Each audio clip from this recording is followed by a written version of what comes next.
les territoires perdus d'Haïti, une crise urgente sous la direction de la police. Depuis 2020, Haïti est confronté à une érosion préoccupante du contrôle sur des territoires clés.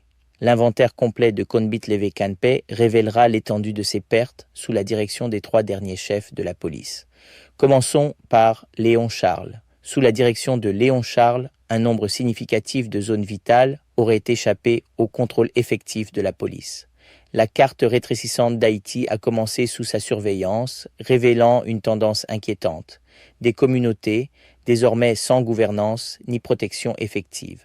Spécifiquement, durant le mandat de Léon Charles, de nombreux lieux stratégiques auraient échappé à l'autorité policière.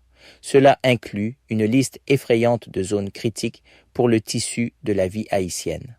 Le volatile Village de Dieu, l'ensemble du corridor de l'avenue Bolos, de la 1e à la 4e avenue, le stratégique Thibois, le Grand Ravine, densément peuplé, l'historique Habitation Leclerc, les centres urbains, clés de Cité Militaire et Cité Soleil, le crucial Wharf, Jérémie, les artères principales du boulevard La Saline, les quartiers animés de Bel-Air et La Saline, le quartier assiégé de Martissan.